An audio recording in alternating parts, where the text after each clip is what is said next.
Hello, everybody. Welcome to Is This a Ghost? I'm Clayton Smith, and every week I tell a real ghost story from real history to my real friend Patrick Dean, who doesn't take it real seriously. But I'm really here. But you're really here, and you got really good taste in beer tonight. I did have really good taste in beer, and then I tasted this beer, and now I have a bad taste in beer. I'll never taste anything again. Oh man! Hey man, how was your eclipse? It was good. It was awesome. You talked a big game about going to the path of totality, and I hear you didn't do it. Correct. I did not do it because it turns out that was going to require driving on a Monday. Yeah. With like 10 million other Midwesterners that thought they were going to be clever and drive south at like 9 o'clock this morning, and just kind of figure it out from there. Yeah. So I wasn't in that crowd, but no, I watched my 99% show That's today. It was, it's a lot of percent. It's almost all of the percent. Yeah. But that last 1%, that is an important one. I have found.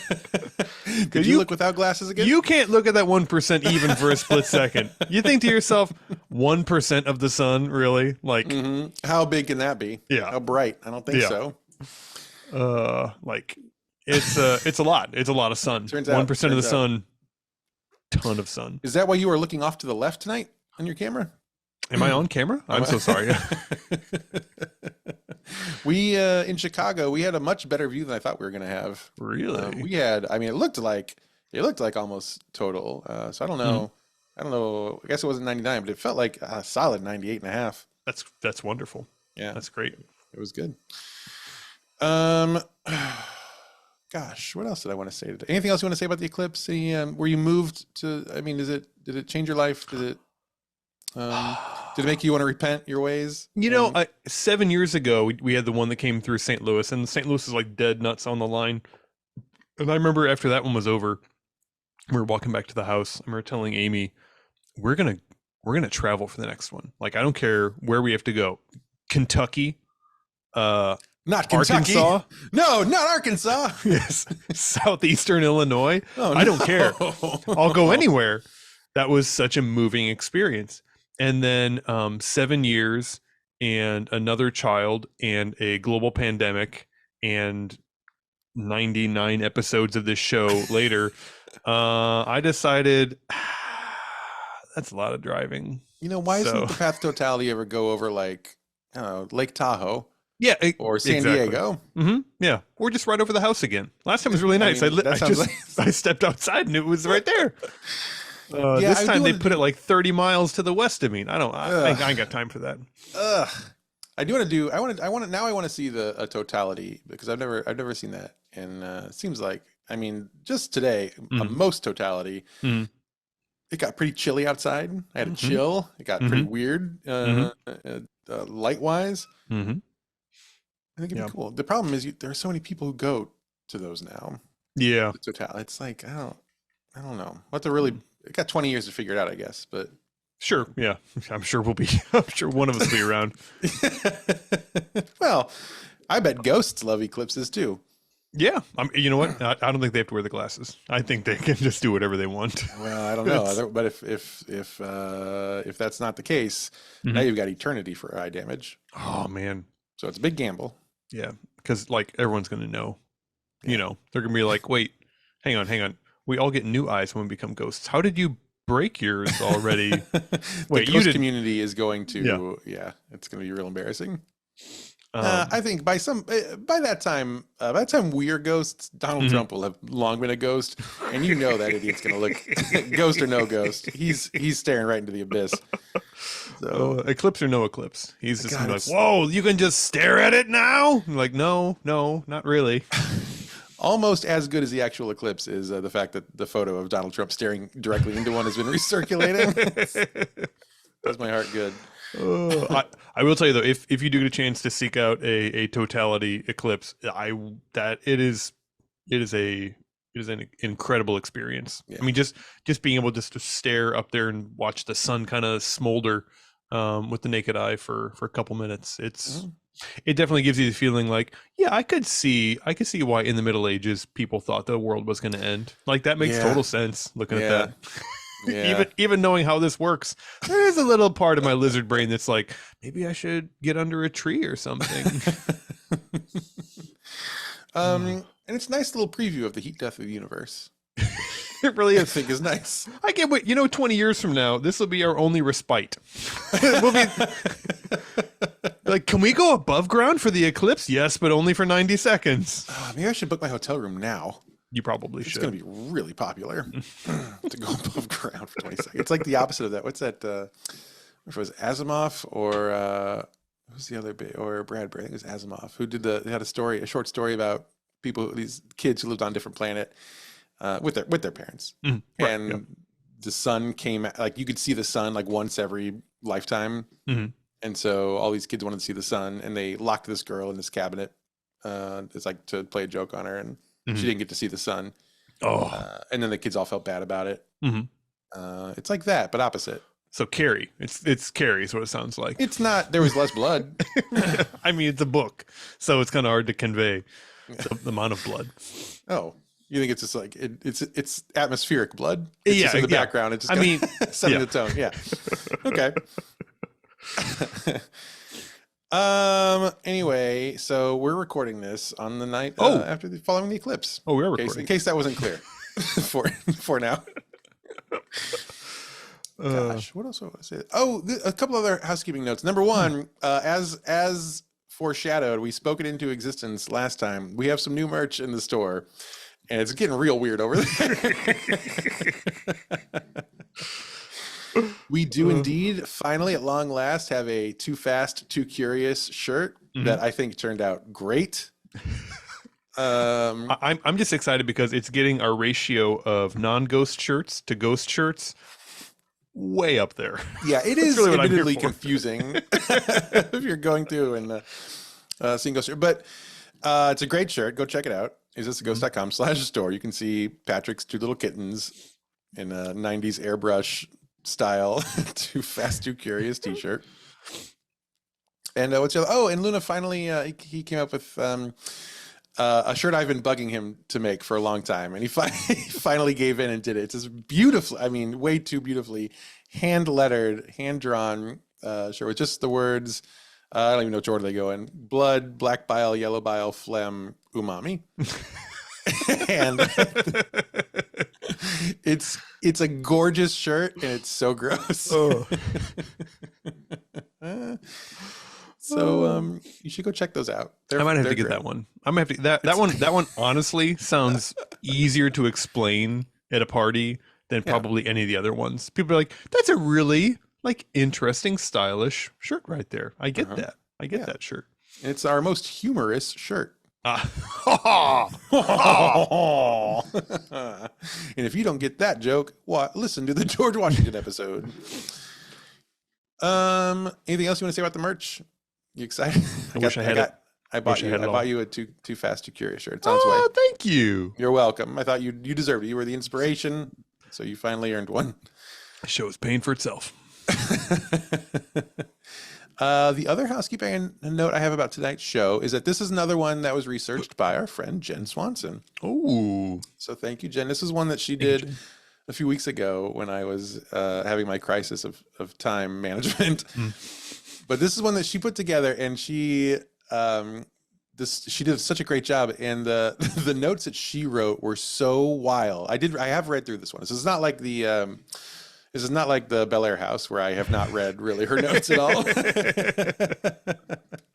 Although we got a lot of great feedback on that. So I think if Jen is up for it, we're going to see if we can do more episodes where she does all the research and neither of us reads the story until I do.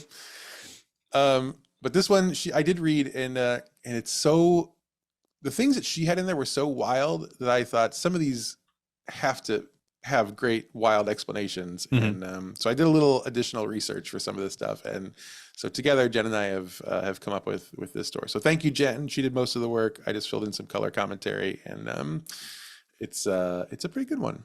It's a pretty good one. So anything else before we get started? This is our one chance, and we won't talk again until Monday. Oh, okay. Well, so think carefully. Gosh, no. I think I'm good. I think I have everything I need. All right. Well, then, in that case, John Brisbane Walker was born on September 10th, So that's lucky. Mm-hmm. Oh yeah. Narrowly avoided an awkward birthday there. 1847. Okay. And avoided it by, years wise, a substantial margin. More than one, but yeah. My former sister-in-law's birthday is on September 11th. Oh. Yeah, Christine. Mm-hmm. So I always remember to send her a text. It's very easy. Dear Christine, I will never forget your birthday. Christ, you can't say that. Just saying. This is a podcast that people listen to. You can't say that. Sorry. I won't. A few years ago, I texted her and I was like, "Oh, hey, happy birthday!" And she wrote back, she's like, "Oh, thank you so much. I can't believe you remember." And I was like, "It's impossible to forget." Oh man. Anyway, so this guy was born on September 10th, 1847, at his parents' country house on the Monongahela. Shut the! How do you know what that word is? You're not even looking at it. I could see it in your eyes. Monongahela. I think that's right. Mm-hmm. Have you been to the Monongahela River? I've not been to the Monongahela River. It just sticks in the head. It sticks in the mind. When have you ever heard of this river? I don't know. That's a deeper draw than I'm willing to go right now. Monongahela River, Patrick's favorite river. Mm-hmm. Top 5. And it's near Pittsburgh, Pennsylvania. Mm-hmm. Was it? We must have. Is that the one that goes by the ballpark? I believe it. That must be why. That must be it. That's not near Pittsburgh. That's Pittsburgh. That's Pittsburgh. Yeah. The house on the river must be near Pittsburgh. Makes sense. Anyway, that's a great ballpark. Did you see someone just named it? Some organization just named it the best ballpark in America. Smart organization. Yeah. Hard to dispute. That's a great ballpark. Worst baseball, best ballpark. That's right, and that's fair. That's how it should be. Yeah, quite frankly. On the other side of the country, you've got Oakland, which is worst ballpark, worst baseball. Worst baseball. Well, it's not going to be. Yeah. Go ahead. No, and pretty soon it's going to be much worse ballpark. Much worse baseball. I don't want to take up our listeners' time, too much time talking about this. But can you? I've been reading the text messages you've been sending in the group chat of baseball with all the baseball aficionados, where I'm just happy to be included. So the A's are playing part of their season or the whole season next year in a minor league ballpark. They will be playing the next 3 to 4 seasons in a minor league ballpark in Sacramento. While they wait for their new ballpark to be built in Vegas? Las Vegas, correct. Yes, okay. Which has not been approved yet for construction. But they're out of the Coliseum. Yeah, but they basically said they have rejected the Coliseum's offer, so they will play the next 3 seasons, perhaps 4, in the Sacramento River Cats Stadium. Seats about 10,000, which is about amazing. 5 times more than they draw to a game anyway. So this is the team that Moneyball was based on. Yeah, this is Moneyball. This is what's happening. Yeah, Brad Pitt is rolling over in his grave, hearing about this. Yeah, but the best part for me is that there is 2 things. Number one, they're going to continue sharing it with that AAA team throughout the year. Like the AAA team isn't going anywhere. No, And so how are they? Like, so the whole MLB has to schedule all the games around the AAA. Exactly. Yeah. What are they doing? And not just. And my favorite part is it's not their AAA team. It's their biggest. Sacramento. It's San Francisco's AAA team. Their biggest rivals AAA team. They're sharing the stadium with them. So, how is this the best solution? I have no earthly clue. And apparently the team in Oakland. Oakland was willing to renew their lease, just go to year, and they were something like $3 million apart. And just that's decided to not walk much away in the grand scheme of things. That's a small gap. Like that's like 2 months of a relief pitcher in baseball. It's literally nothing in baseball. And they were like, you know what, fuck it, we're just gonna go and we're gonna play up the road in a college stadium, basically. Boy, well, that is going to be exciting. Well, It's gonna be the worst baseball road trip we've ever taken. But we have to go. It's such a limited time opportunity. Yeah. But this actually may help solve a problem, depending on, because if the schedule gets weird because of the AAA team, this may mean that we could go see them and the Giants in the same weekend at home. So this may be the best opportunity. It's very true. Oh, man. Anyway, that has nothing to do with this. So John Brisbane Walker was... We've gotten as far as his name and his birthday. September 10th, 1847, at his parents' country house in the Monongahela River near Pittsburgh, Pennsylvania. Okay, we made it. Line 2. Apparently he lived quite a life. By the time he was 26 years old, quote, he had attended Gonzaga College, Georgetown College, and West Point Military Academy. Ooh. Served as a military advisor and general in a Chinese army. Run for Congress on the Republican ticket, and married Emily Strother, inside quote, the prettiest girl in the Valley of the Virginia. Okay, I mean, he's living it up. I mean, if you're gonna, I think he knows a little bit about life expectancy in the 19th century. He's like, you know what, filling it to the max. If I don't do it now, if I don't have this Tom Cruise ass life right now, it's never gonna happen. Man, I saw a video of that motherfucker. Tom Cruise is like 62 years old right now, just sprinting his heart out during filming. God, he is just whatever. What's his weird religion? Scientology. Yeah. I'm converting. Because I'm converting to that and human growth hormone. Those are the two things I'm converting to. Those are the two things I need definitely. Oh man, yeah. Related, I saw someone had posted something. It's like, this retrospective of Chris Hemsworth Thor through the years, and like he was huge in the first one, but then by the time you get to like Avengers Endgame, it's like Jesus Christ, like the HGH they pump through these people. It's impressive, and I want some. I think so. Yeah. Anyway, line 3. In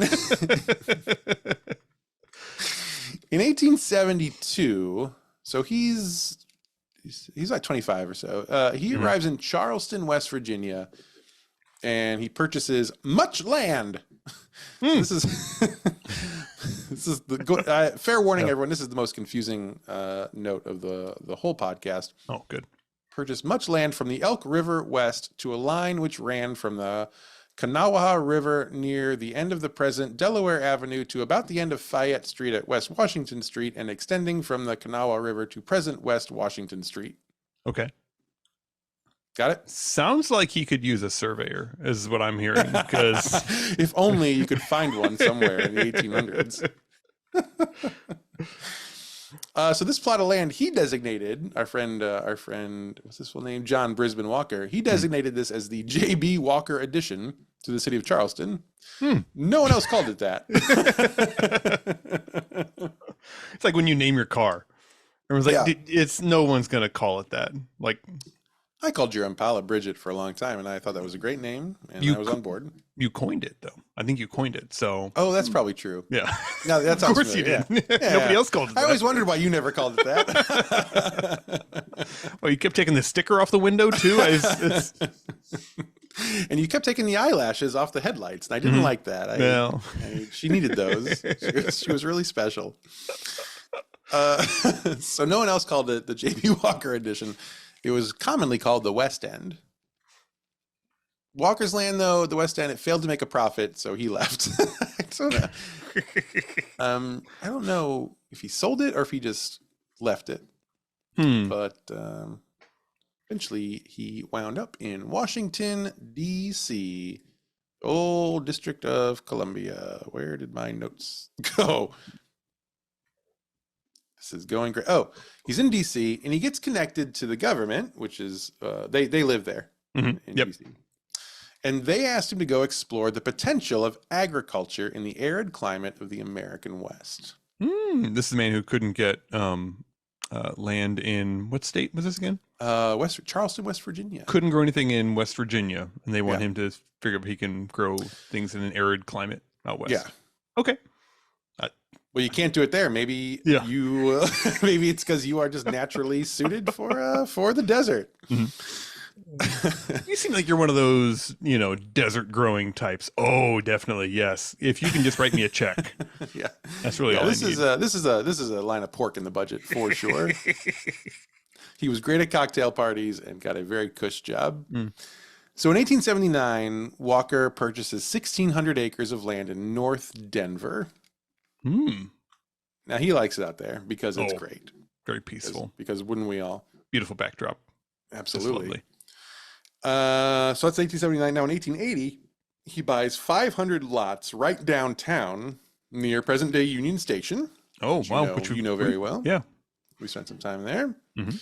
And right there, he builds Denver's first amusement park. Oh. It's a real Renaissance man. So this guy's definitely cashing checks and not sending reports back home is what I'm hearing. I think he does grow some stuff eventually. Let's find out. Roller coasters? What the fuck? Did you know that you can grow those from seed? It's amazing. You should tell your friends at Disney. Oh, man.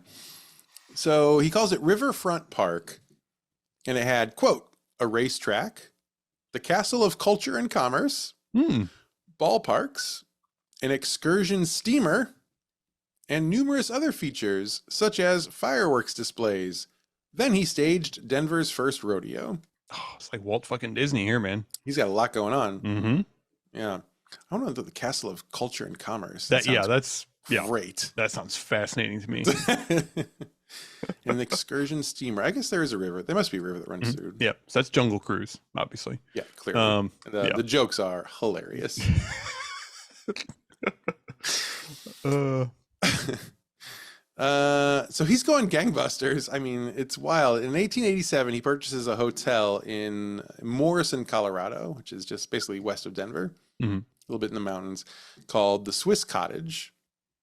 Walker reopens the hotel as the Morrison Casino because the man knows a thing or two about branding. This is it's a very Trump move, actually, now that I think about it. And he goes on then to purchase Mount Falcon, I guess the entire mountain. Okay. You can do that? I don't know if you can do it now. 1887, He buys Mount Falcon and also buys all of what is now known as Red Rocks Park. Oh, okay. I'm familiar. Not been. Have you been to Red Rocks? I have not. I wish. Gosh, I wish. I have been there, but not for a concert. Okay. Are they open for other things? Or yeah, you can just go there. Oh, okay. Yeah. We drove past at one point. Paul and I drove past one day when we were around, and we were just like, it's open. Can we just walk in? And there were just like people wandering around, so you can go check it out. And it's incredible. I would love to see a show there. I don't even like music, and I would love to see a show at Red Rocks. Maybe like a magic act or something. It doesn't need to be music. Yeah, give me a night of illusion. Yeah, I love that. Yeah. So he buys all this land. Now, God, Walker, he was wild. In 1893, he sells the amusement park to the city of Denver, and then he moves to clever. Grift. And he moves to Tarrytown, New York, where he buys Cosmopolitan magazine. with his amusement park winnings, apparently. I'm gonna die in 5 years. Let's go. I am 50 years old. So he buys Cosmo. He also bought the rights to the Stanley steamer. And he manufactured automobiles. By 1900, his auto factory had 24 models of car. He actually sponsored the first automobile race in the U.S. ever in 1895. Whew. This guy is amazing. And so he's just living it up. He's doing his thing. He's making a ton of money. So when he bought Cosmo, they were failing, but he turns it around. Sure. And makes it a profitable magazine. Yeah. He's like, you need to stop focusing on the drink as much and more on the boobs. That's really what we need to be into here. What if we put a drink on the boobs and get a picture of that? No. In fact, just because of that, now you have to write an article about pleasuring a man. Oh, damn it. No, I didn't want to do that. Actually, I've been working on something, and it's top 10 ways to pleasure a man, and it's something I've been reading to my lady every night, and it's not taken, but fingers crossed. So, God, I wonder what was in Cosmo back then. Yeah, I can't fathom a guess. Let's just see if we can find like the cover of Cosmo from 1899. Mm-hmm. Cover of Cosmopolitan. It's going to be a woman in a full body swimsuit that has a skirt. That's what I bet we're going to see on there. That's my thing. I'm in. Joke's on them. That's my kink. Oh, this is fun. Mark Twain on Christian Science. Oh. It's different. All right. Huh. Anyway. Well, sorry I looked. It was a lot more interesting in the mind, but here we are. Anyway, so he buys Cosmo. He turns it around. He obviously buys Stanley Steamer, which is, I guess, they're around today. So that must have been a boon. Mm-hmm. So he's doing really well. He does so well. He sells Cosmo to a man named William Randolph Hearst. 1905. Mm-hmm. He sells it off and he's like, you know what? I'm going to go back to Colorado. Yeah. So Walker and his new wife, I don't know what happened to his last wife. That was not covered in Jen's notes, and in all the bio. Wow, hi cats. All the bio pieces I read about him, no one mentioned a transition between wives. They just mentioned different wives. So I mean, he's been doing a lot of traveling. Stuff gets misplaced. He lost that one bag, and that old bag was his wife. So his new wife, Ethel Richmond Walker. They go back to Morrison, and Walker decides to focus on the development of Red Rocks. Your cats are so distracting. They are bouncing all over that couch. Oh boy. Which one is that?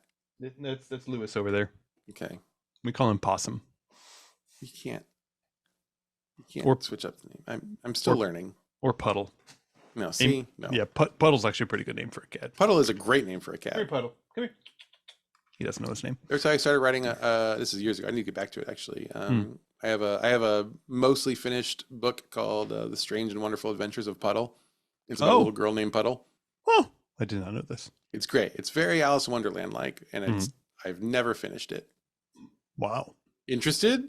Pay me $100 and I'll send you the 30 pages I have. Gosh. Line 9. So they're going to focus on Red Rocks. Now, Walker refers to Red Rocks as the Garden of the Titans. Okay. Which, again, it's a beautiful space. Have you seen it? I've seen, pictures. Would you like to see pictures right now? Yeah, let's look at a few more here. I pulled up a couple just in case you were interested. Share screen picture. There's one. Wow. It's incredible. Big truly. rock. That's a big rock there. That's a big fucking red rock. And then here's another. Nope, that doesn't do it. Here's another view. Phew. I mean, there's nothing like it. So I like it's stadium seating. I like that. You have to worry about the guy in front of you. He invented stadium seating. Yeah, he invented. I wouldn't say he invented it. Well, but if you would stop jumping ahead in the story, you will learn that he did that.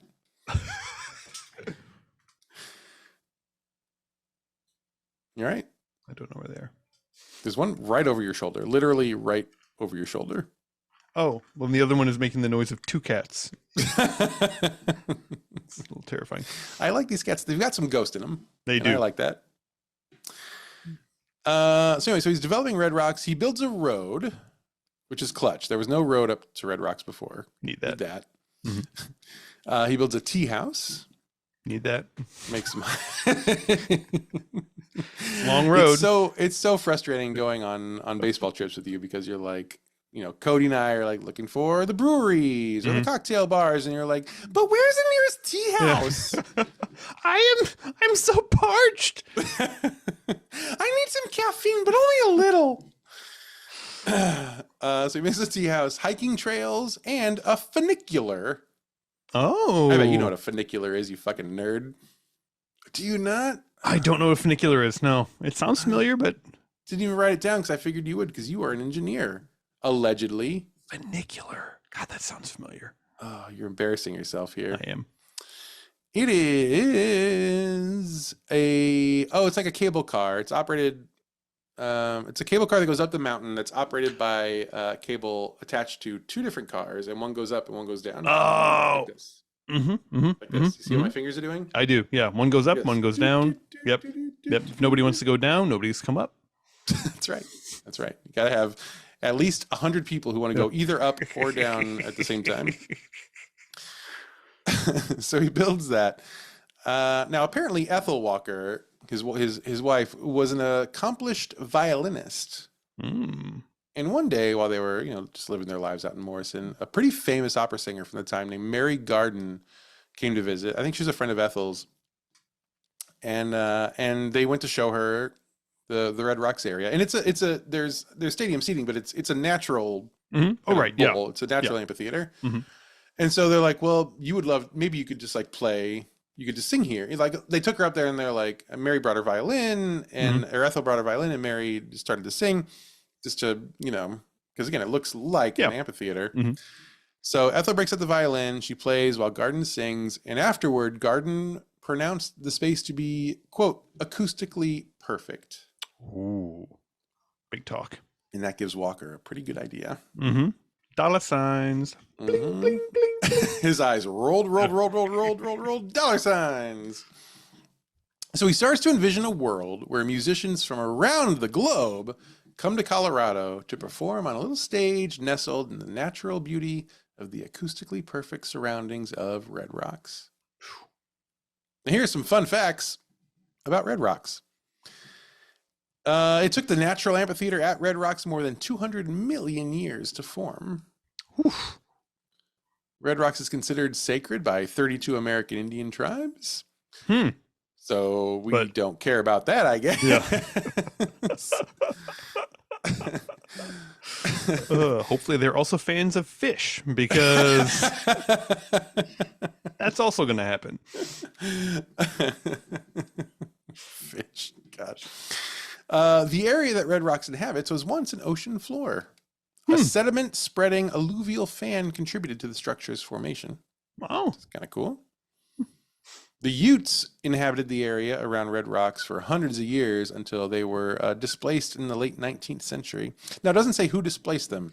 So could be anyone. But based on her timeline. Could be anyone. Yeah.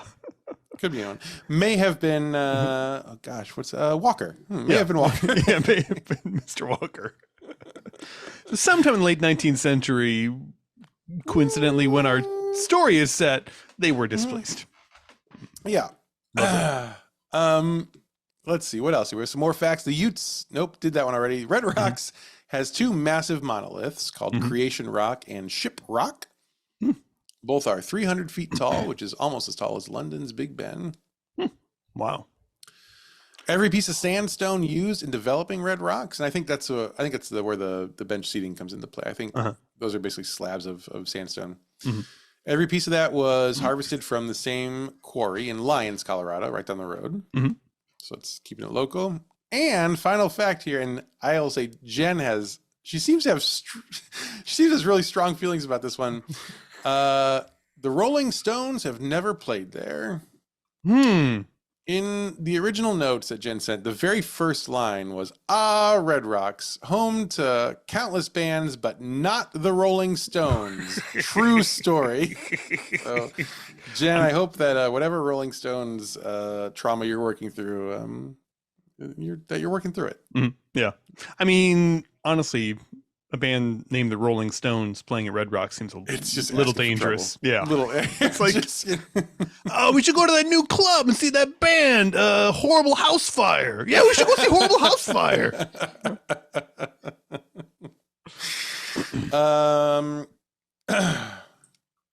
That's interesting. So like, I don't know, just as a comparison, St. Louis's biggest amphitheater, the Hollywood Casino Amphitheater, I think it's called now. Used to be called Riverport. Yeah, it's built on top of a garbage dump. Yes, that's right. That's where the hill comes from. You're sitting on garbage. And that's great.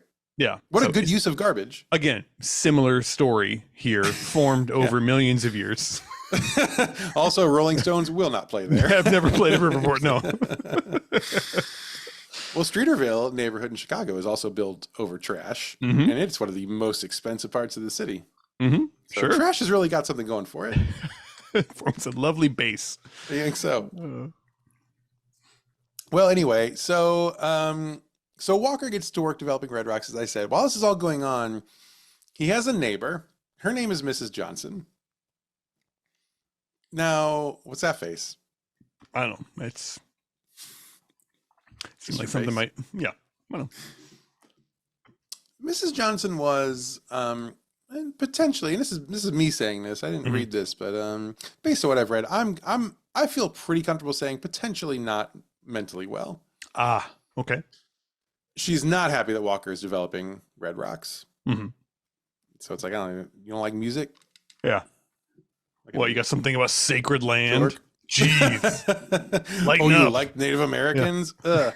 What's wrong with you? Right from the beginning, she starts to interfere with the construction, however she can. Mm-hmm. Now, she had been pretty angry with Walker for a while. They've got some sort of feud going on. I couldn't quite suss out. Couldn't find a whole lot on it, and I don't think Jen could either. But it seems to be some kind of standard, like I hate my neighbor stuff. Okay, yeah. But like the 1800s version of that. Yeah. Which is we shot each other with blunderbusses or something. I do know that in 1909, which is, gosh, where does that put us on the timeline? Right around this time, maybe after he started developing Red Rocks. 1909, where'd we go?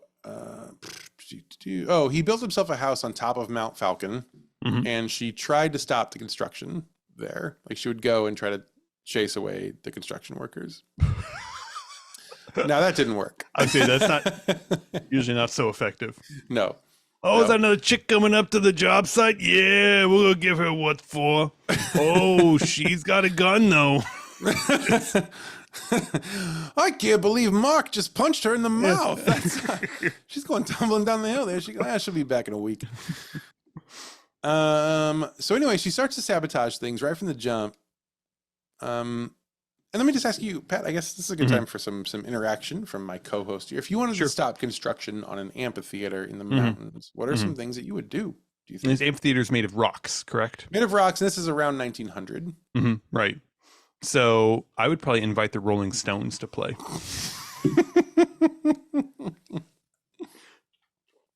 Every once in a while on this podcast, I get so close to spitting liquid into my microphone. I think I short-circuit it.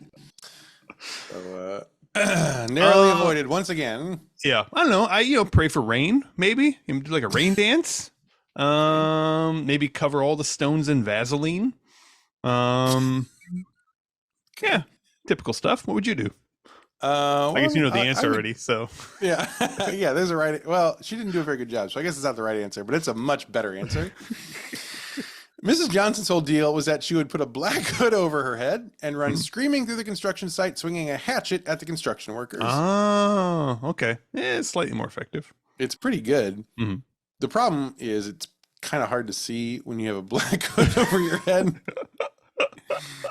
And so she was, truly just swinging blindly into this group of construction workers. Apparently she did hack up a few of them. Oh. And maybe she didn't mean to, but she again can't see where she's going, and she did cut some pretty important arteries on some of these construction workers. So a handful of them died. The rest of them were pretty concerned about her behavior. Right, of course, and the axe. Specifically, the behavior with the axe. Yeah. Behavior plus axe is really it's hand in hand, handle in hand. And so it interfered with work for a while, but let's see. She was never arrested for doing this. She killed several people with an axe. Yes. Okay. Not arrested for that. Well, reading some of the source material, here's my best guess. Here's what I think happened. A lot of the articles point to her being a folk hero. Okay. Because she's staving off capitalism and she's trying to preserve the land, and not turn it into a music venue. I don't know. seems like murder shouldn't be shouldn't be allowed under that either. But unfortunately, time was not as kind to Mrs. Johnson as the law was. Maybe one of the reasons why she was never arrested and prosecuted was because she didn't last long after this. She died during the construction of Red Rocks of natural causes, and after murdering several men. And Red Rocks Amphitheater was completed. How old was she when she went on this murdering spree? She was pretty old. Yeah, quite old, I think. Let me see here. Old as shit is what it says here. Like 32. Yeah. Can you imagine how embarrassed you are as a construction worker if you get murdered by like a geriatric 19th century woman with a blunt axe? That's bad. Like you better hope she like surprised you in the Johnny on the spot or something like that, because there's no real excuse. Yeah. So she dies, but not long after she dies, Walker's home on top of Mount Falcon, which she tried to stop, was struck by lightning. This was in 1918, and it burned to the ground. Ooh. As soon as that happened, there was a lot of speculation from the locals. Was it Mrs. Johnson's ghost that had done that? Mm-hmm. The answer is yes. Oh. So that one was a ghost. Solved, yeah. According to all the resources, yes, indeed, it was Mrs. Johnson's ghost. But anyway, she also haunts Red Rocks itself, and the hauntings have gotten worse over time. Her spirit is getting angrier as she goes along. And I mean, the music is getting worse, so that would probably do I it. think that's right. If they would only let the Rolling Stones play there, she would be sated. They let fucking Skrillex play here. Did you hear that? So they got worse over time. Now they started escalating when the larger Red Rocks development was built. So this was I didn't write down the date. I think it was in like the mid-century. It was around 1950s or 60s maybe. They kind of expanded Red Rocks and made it more so what it is today. Yeah, the gift shop, Yeah. Waffle House, all that stuff. Yeah. Yeah, I was like going to Graceland. It's just like, God, there's so many gift shops here. Why are there so many gift shops? Like, I don't even need this. But yeah, so they really escalated when that happened in mid-century, and part of that development was they destroyed her old homestead. That sucks to be her. Out to there. Yeah, well, she's dead. What she can do with it? She's dead and a murderer. So yes, so it's pretty easy call, really. From time to time, Mrs. Johnson will now appear to concert goers as an old hag. She's always dirty and ragged, bony, hunched over, and with a formidable nest of gray hair. But she moves with incredible speed and strength, and she has a hatchet, and when she swings it, she yowls like an animal and bares her gapped yellow teeth. And in case you're wondering, yes, indeed, she will chase you. Coincidentally, does she also only show up to the Phish concerts? Because I think I've seen her. Those are the ones that make her angriest. Yes. And Dave Matthews. Oh. Now, Hi. Bye. I hope you can zoom in on Vince's little fall from the stairs.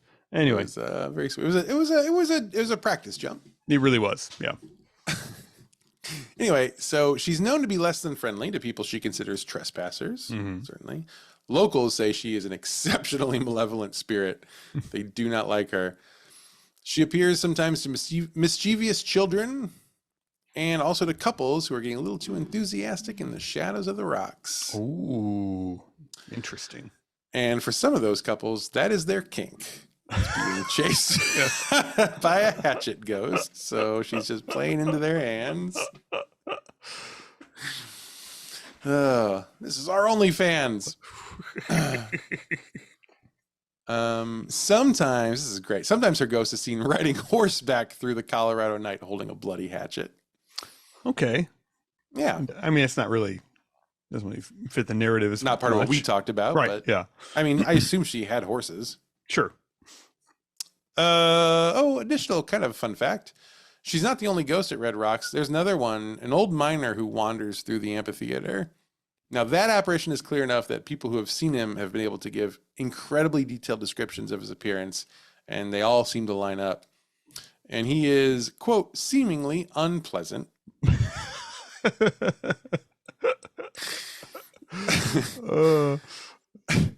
There have also been sightings of Native American spirits dressed in traditional ceremonial attire, and they are sometimes seen performing ceremonial dances among the rocks. That could just be also people doing things in poor taste. Yeah, it's certainly possible. And that is the story of the Hatchet Lady Ghost of Red Rocks and some little bonus ghosts. Now, you still want to go see a concert there? No, it sounds really scary now. I don't know if I really want to. Yeah, it's nighttime. It's dark outside. It's pretty remote. Maybe if they have a daytime concert, I'll go. But nighttime, yeah, like the kids, the Wiggles play there. I think. If you, that's the Wiggles have residency. Yeah, 1 p.m. residency daily at Red Rock. Great. I'd go see that. They are amazing musicians. They're showmen, really. Yeah. Anyway, that's our story. Any thoughts? Any notes? Any want to wrap it up? No, I would love to go see them rocks someday. All them good rocks. I'd love to see a concert. I know the one of my favorite bands, the Avett Brothers, plays there. I think every year. And so it is on my bucket list to go see the Avett Brothers play in the Red Rocks, because that would be quite an experience. So if you're listening and you like this show, if you could just Venmo me, I don't know, $1,000 so I can go see the Avett Brothers at Red Rocks this year, I'd be grateful. That would be great. That'd be a great way to show that you really appreciate what we do here. Or at least what Clayton does here. Yeah. You could. What? You think they appreciate what I do less than what you do? No, I'm just saying it's, I don't want to go. You could go. You want to come? I could. Not really. You can come. They're not thrash metal. There's gonna be no mosh pit. So I don't know. I'll look at the concert lineup. I'll see if there's anything I want to see later this year, and then Phish is coming in September. I'm sure they're already there. I'm sure they're They've got the morning residency. Actually, weirdly, they're the 9 a.m. show. It's very surprising, but somehow so fitting. Phish shows up, then they hose the whole place down. Wiggles comes out, they hose the whole place down again.